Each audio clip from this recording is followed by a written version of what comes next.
the graduation of the 13th cohort of Al Akhawain University.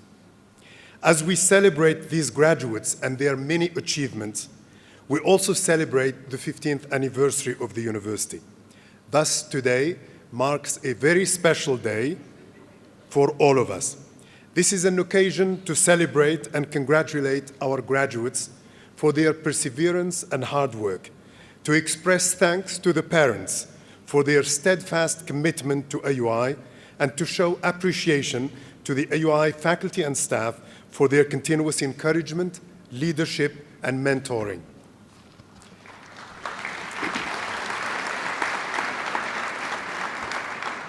Class of 2010, during your years at Al Akhawain, you have been introduced to a broad program of study in the liberal arts.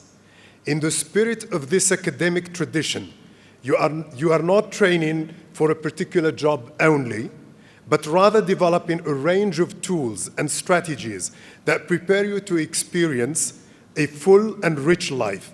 The goal of a liberal arts education is to prepare you for active life and engaged citizenship, both in a local context and also in a world that is increasingly connected.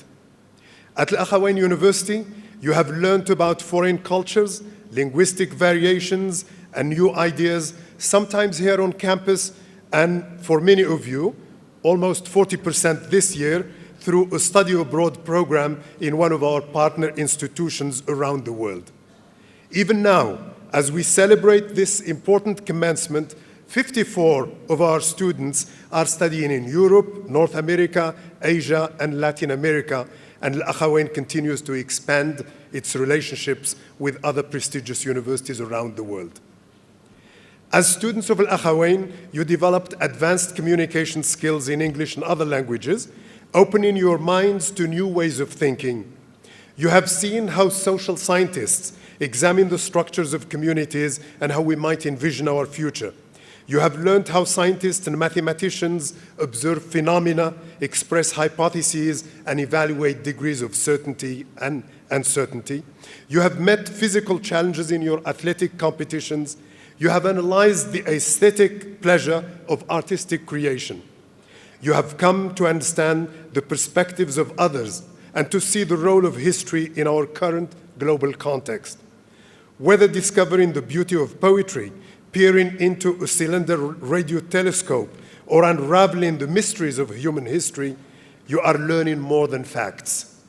You are learning to think independently and to make your own sound judgments. You are expanding your horizons, discovering new perspectives, and acquiring tools to defend your points of view. The university is often the site of invention and innovation. And Al Akhawain is a place where many students become increasingly knowledgeable about technological advances, from advances in protecting our environmental resources to the ever-changing world of telecommunications and internet capacity. Just think of the bandwidth required to satisfy your young, curious minds, your social networking interests, and your tastes in music and film. Al Akhawain has been adjusting to the changing demands of technology in recent years, but not without difficulties, as you well know. But with input from different stakeholders, solutions can always be found. The strength of Al Akhawain University comes in great part from its dedicated and accomplished staff and faculty, as the Chancellor said, who have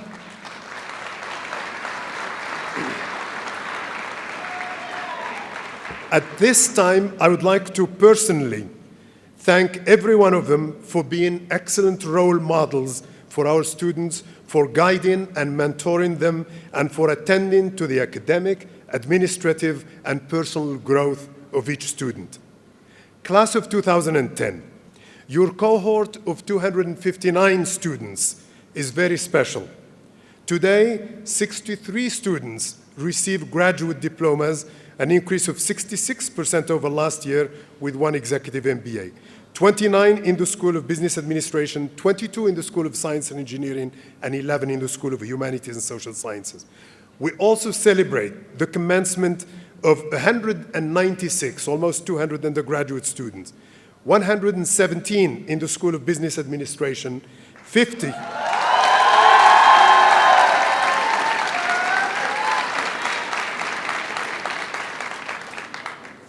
in the School of Humanities and Social Sciences,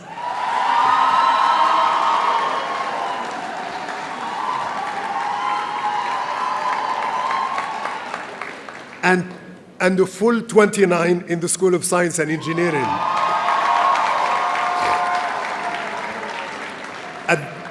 At the end of this summer, 52 additional students will have completed their degrees. At Al-Akhawain University, we aim to educate women and men equitably. Our results today indicate our success in this endeavor. Women not only comprise 69% of today's undergraduates,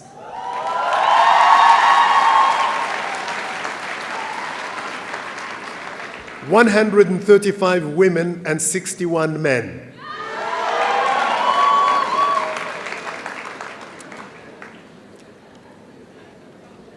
Class of 2010, you have done more than just study at AUI. You have learned in many different ways outside the classroom. Discovery learning, self-teaching. During your time at Al-Akhawain, you may have participated in the Harvard University Exchange Program or played football for a national title. You may have conversed with an ambassador or held dialogue with the International Monetary Fund representatives. Maybe you hosted visitors from the Global Liberal Arts Alliance, the International MBA Workshop, or the Islamic Educational, Scientific, and Cultural Organization. Perhaps you contributed to one of 3 fine campus newspapers, traveled to Tetuan as a biotechnologist, or volunteered for one of our summer camps for Palestinian, British, and local children. Did you participate in the fun run, plant trees on Earth Day, or kickbox with a world champion? Were you a medal winner at the Beirut Unisports Festival or an officer in student government? Were you there on International Women's Day when our women's soccer team won the regional tournament? And last month, when the men's team won the national championship, university championship? Did you travel to Poland for Microsoft's Imagine Cup or perform for a talent show on campus? Our student associations this year, along with faculty and staff volunteers and the Azru Center team, provided assistance in our area to our community to over 3,000 local people in Azru, Imuzar, and the area. Not only giving them hope for the future, but also equipping them with the necessary skills to become independent.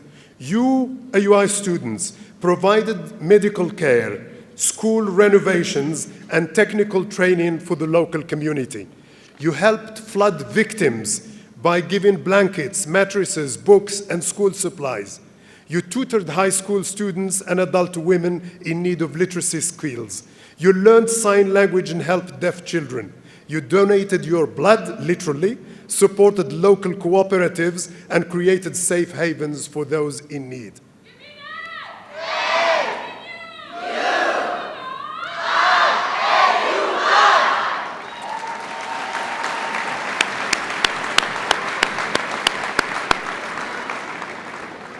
No matter how you shaped your experience at Al-Akhawain University, we know that your time here was very meaningful in more ways than are apparent to you today. And we are proud and happy to have been in your company. As of tomorrow, you will be leaving AUI, but only physically.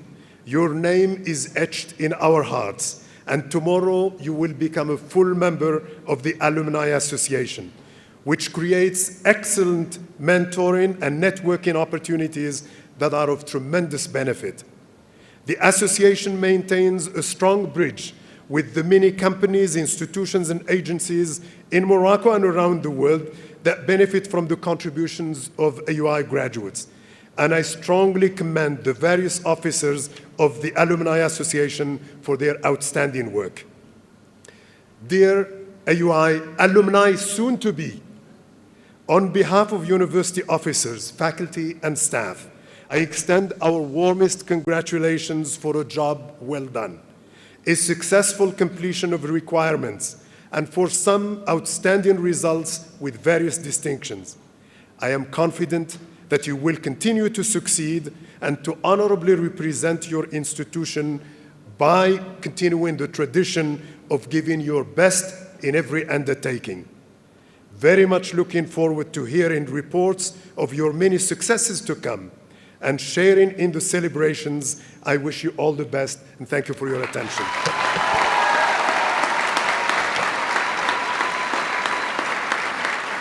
A pleasure and an honor to introduce Professor Stephen Knapp, President of the George Washington University.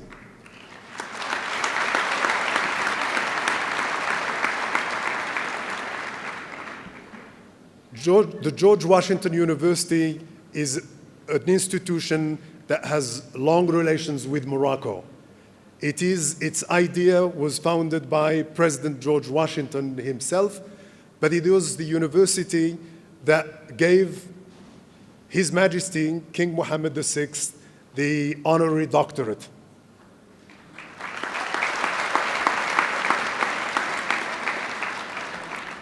President Stephen Knapp is a very distinguished scholar and university CEO, chief administrator. President Knapp is associated with 3 very prestigious institutions in the world in his career, starting at Berkeley University, #1 university, public university in some of the world rankings, then with the Johns Hopkins University in one of the most distinguished universities in the world, and then the George Washington University.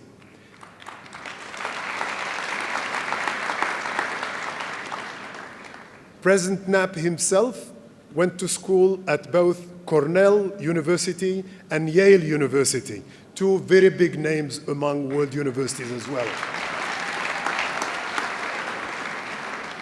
So we're most happy and honored to have him first on our Board of Trustees, and second, to be our commencement speaker today. Please join me for a warm welcome to President Knapp.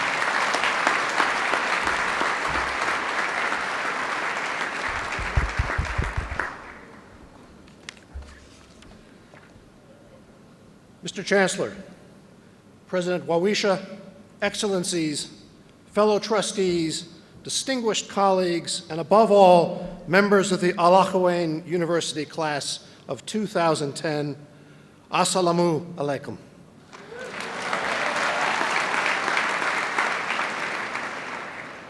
I was deeply honored and humbled by the invitation to address you on this very solemn but also exceedingly joyous occasion. For this young, vibrant, and boldly innovative university, today marks the achievement of another significant milestone, not only the university's 13th commencement, but also the 15th anniversary of its service to its students, to the Kingdom of Morocco, and to humanity as a whole. It is a special pleasure to greet those among you who have done so much to support today's graduates, shaping their values, providing their resources, and now joining them as they celebrate this important moment in their lives.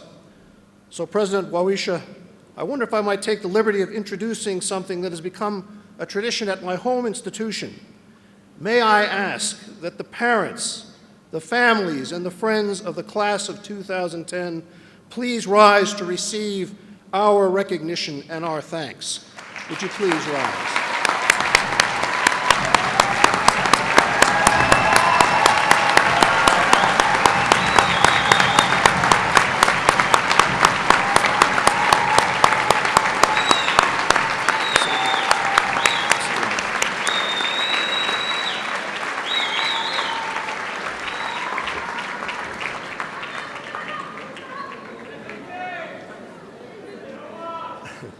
I come to you from a distant university that's in many ways.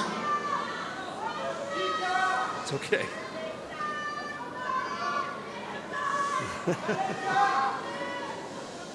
Started something here, you see.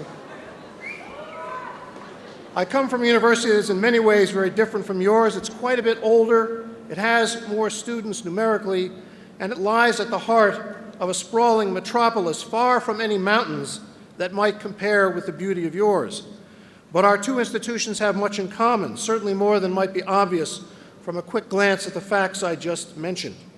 To begin with, each was created with a purpose in mind, reflecting a very clear vision of what a university might be and what role it might play in the life of an emerging nation.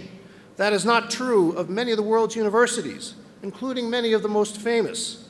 Many universities evolved over time from very different kinds of institutions, designed, for instance, primarily for training clergy to serve the mosques and churches of their day. In that regard, I was deeply struck when I read Al-Akhawayn's founding statement reflecting the vision behind the Royal Dahir, by which His late Majesty Hassan II created the university in 1993. I was impressed. Very important. I was impressed in particular by the following sentence, which says so much about the unique combination of heritage and opportunity that informs the university's mission, structure, and curriculum. I'm quoting now. Rooted in the noble Arab and Mediterranean humanist tradition and dynamically adapted to modern times, AUI aims to provide graduates with high academic qualifications, a permanent quest for knowledge and culture, and awareness of their social obligations and the values of human solidarity and tolerance.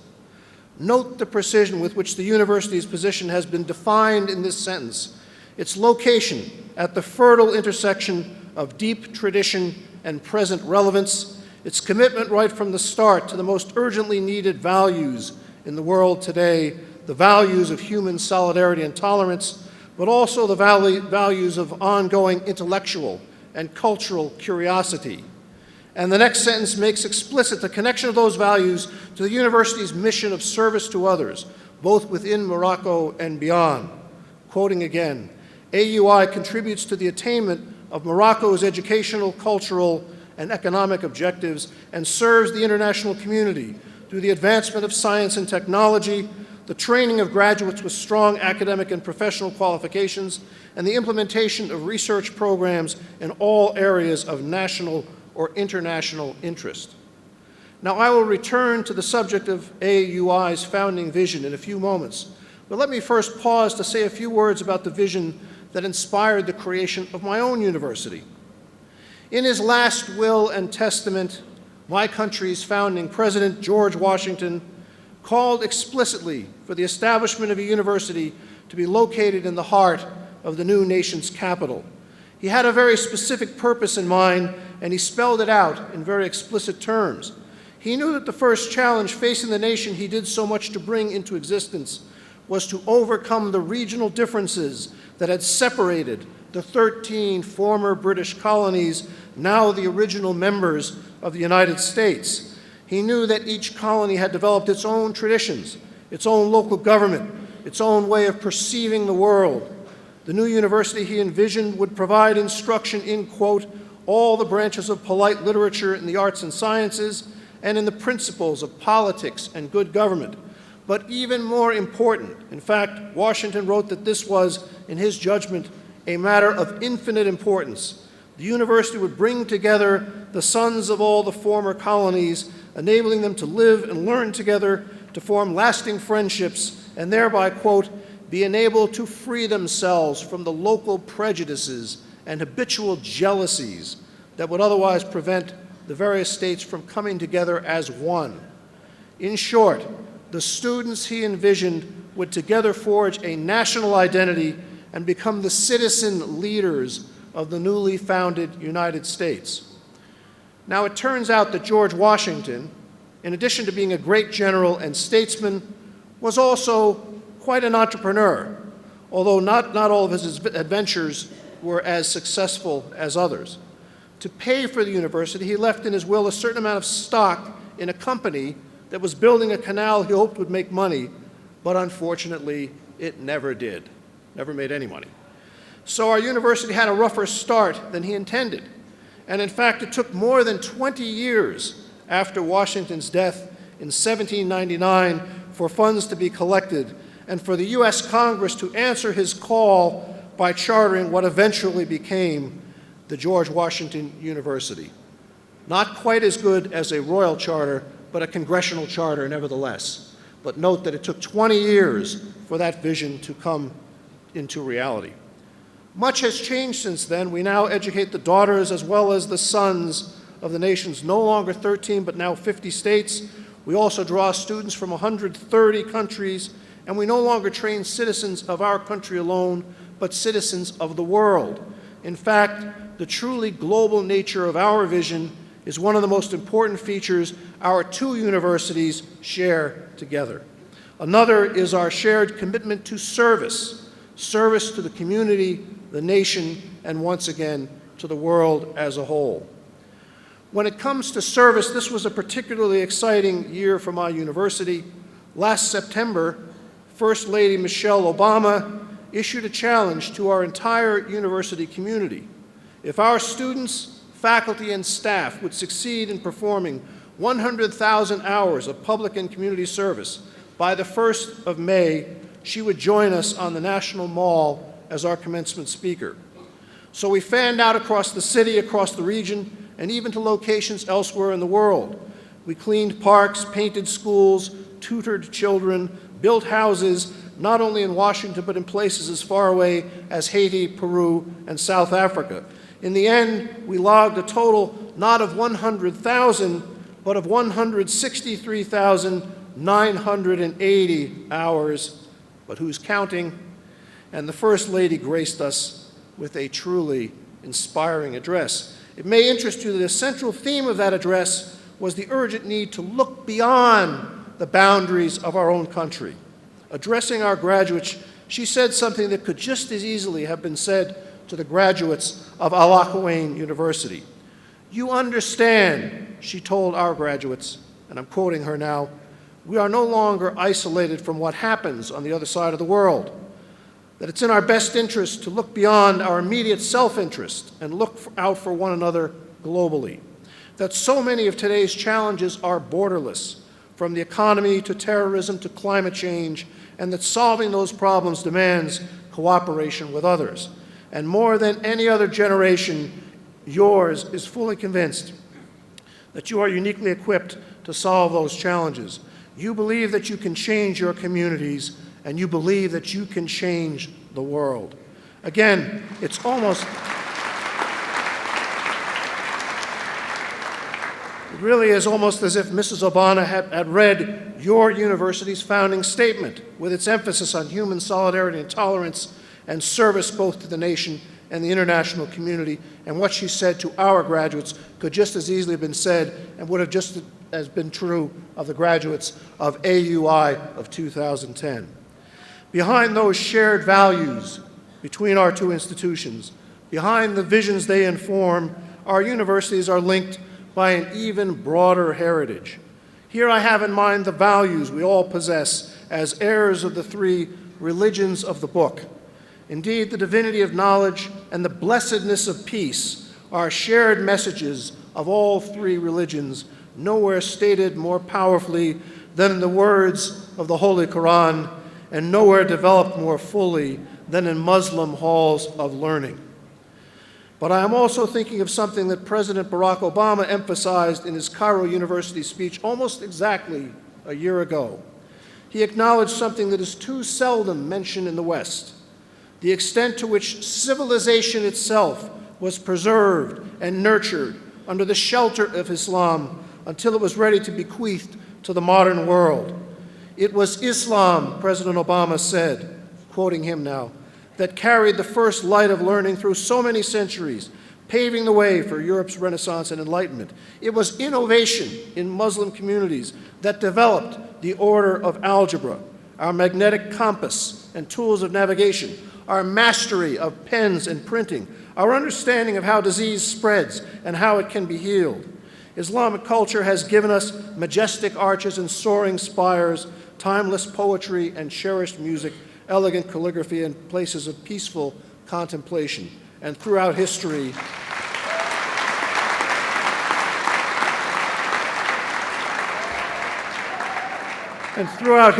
through words and deeds, the possibilities of religious tolerance and racial equality. We share a debt to the great civilization of Islam, to which we at George Washington were indirectly linked at our founding through the culture of modern Europe, while you at Al-Akhawain have the privilege of being direct and immediate heirs of that great heritage. And we congratulate you. With all these values in common, it was very appropriate that our two universities entered into a formal partnership in 1999, sealing that partnership with the creation of a shared endowment. As someone who came to George Washington some years after that event, I have been delighted to learn about the fruit our partnership has already borne. We have exchanged many students who have pursued a variety of disciplines on each of our campuses, and additional George Washington students have benefited greatly from their participation in AUI's Summer Intensive Arabic program.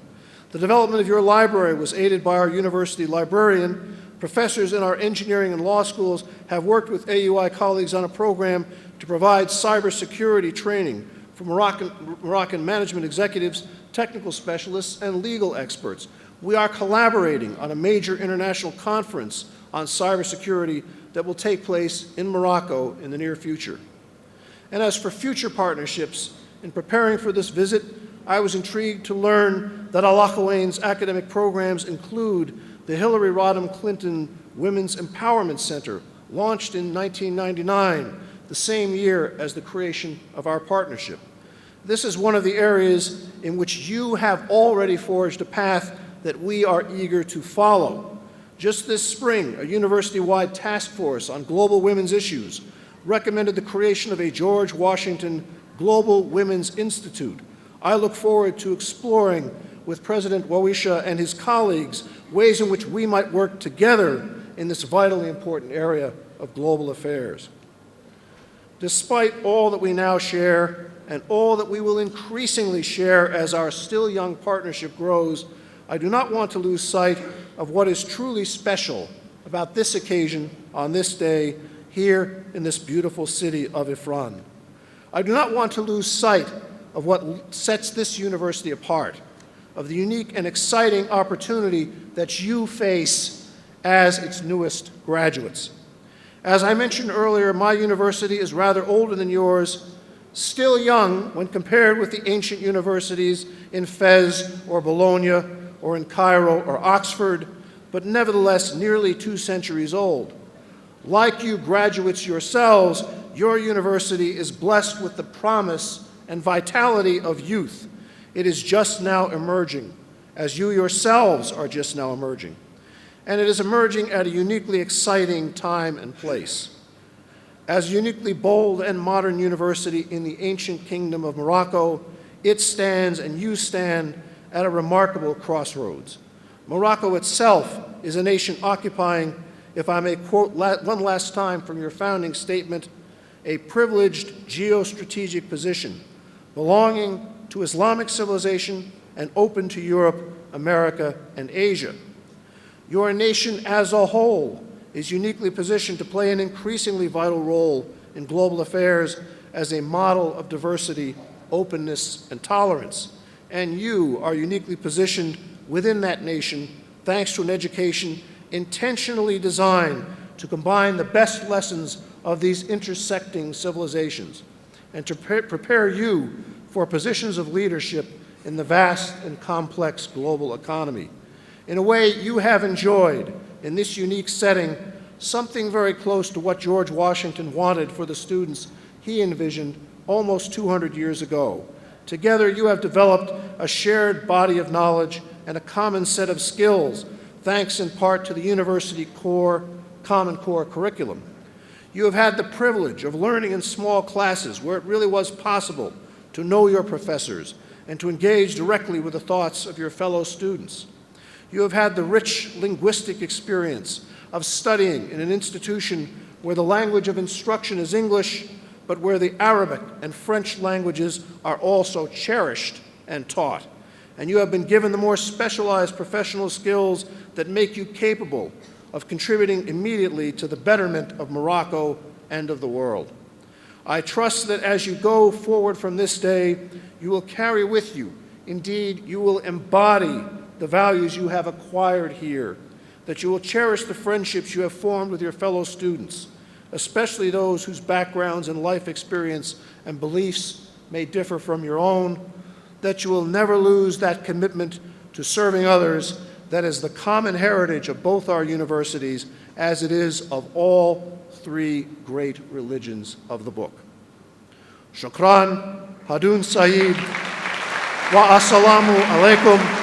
Thank you, good luck, and peace be upon you.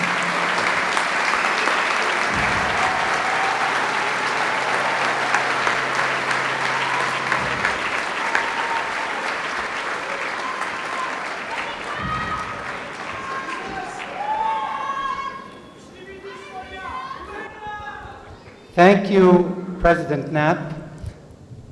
Now, the Al-Akhawain President will hand a commemorative plaque to President Knapp. يتفضل الآن سيد رئيس جامعة الأخوين لإهداء لوحة تذكارية لضيف الشرف.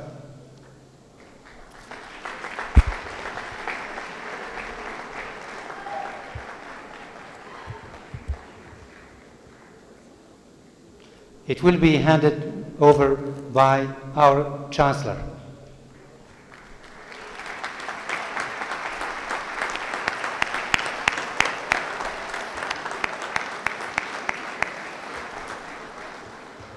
Thank you, gentlemen.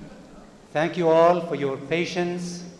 Now the time has come to honor the graduates.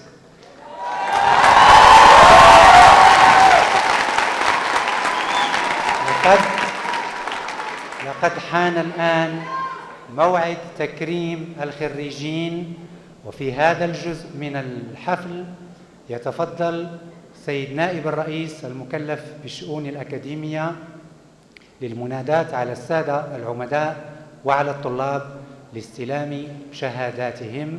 The Vice President